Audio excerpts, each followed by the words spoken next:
alam naman natin na isa sa pinakamalalaking legal na labanan sa mundo ng cryptocurrency ay ang kaso po ng SEC laban kay Ripple o ang tinatawag pong XRP lawsuit.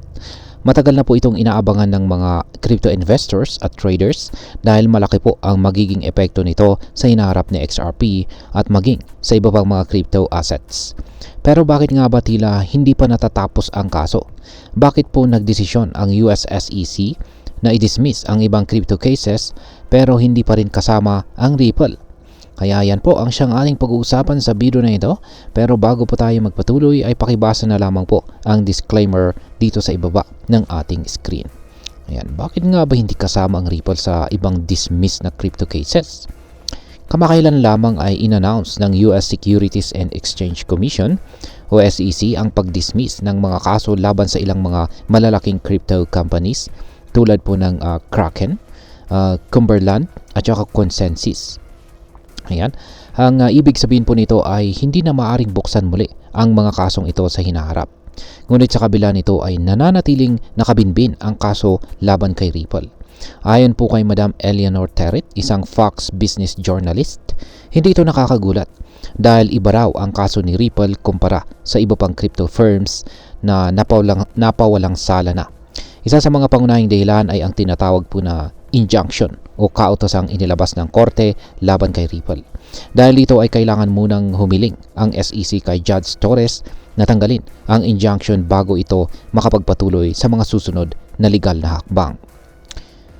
Ngayon ay ano po ang proseso na dapat pang pagdaanan ng Ripple case? Ayan, hindi po tulad ng iba pang crypto cases ay may ilang natatanging proseso pang dapat na pagdaanan ang Ripple. Yan, ang Ripple lawsuit bago po ito tuluyang maisara. Kaya meron pong ilang mga bagay na kailangan pang gawin.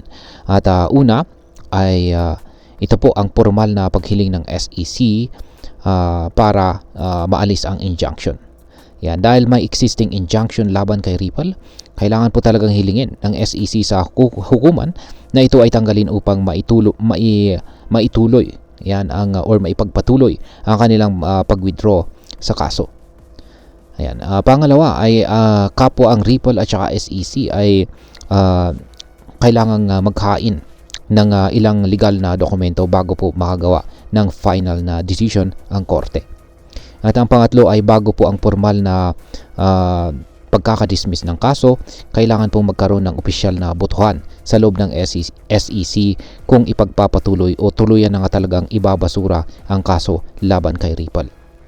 Ngayon ay gaano pa katagal ang hihintayin para matapos ang kasong ito?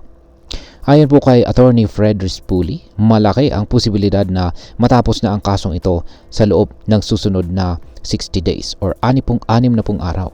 Bagamat ito po ay isang pagtataya lamang or estimate, may indikasyon na maaring malapit na nga itong matapos, depende po sa magiging kilos ng SEC sa mga susunod na linggo. At ayan, bilang panghuli ay ano naman ang maaring maging epekto nito para sa atin at ang aking opinyon tungkol dito.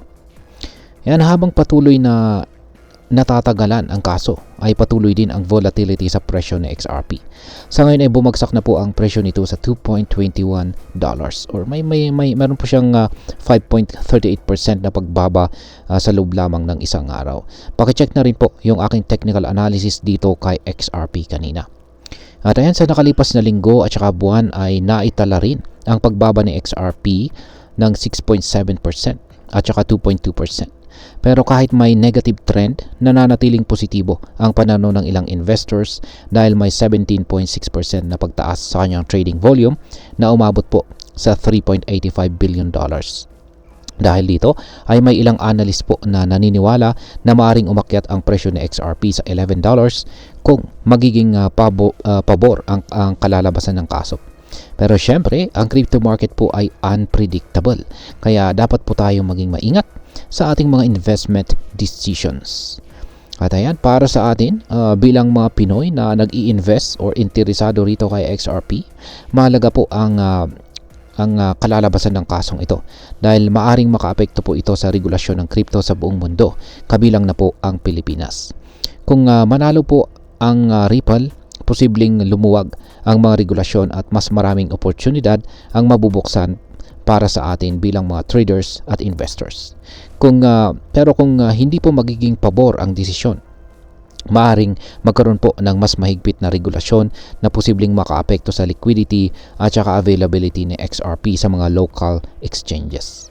Sa kabuuan ay habang naghihintay po tayo ng final decision sa kasong ito, mahalaga po na manatili tayong updated at maging maingat sa ating investments. Hindi po natin hawak ang magiging desisyon ng korte, pero maaari po tayong maghanda sa anumang posibleng mangyari. Kung ikaw po ay isang XRP investor, mainam po na pag-aralan natin ang market trends at huwag po tayong basta-basta gumawa ng impulsive decisions. At ayan, hanggang dito na lamang po tayo sa video na ito mga ka-crypto. Marami pong salamat sa panonood. Ingat po tayo lagi at God bless po sa ating lahat.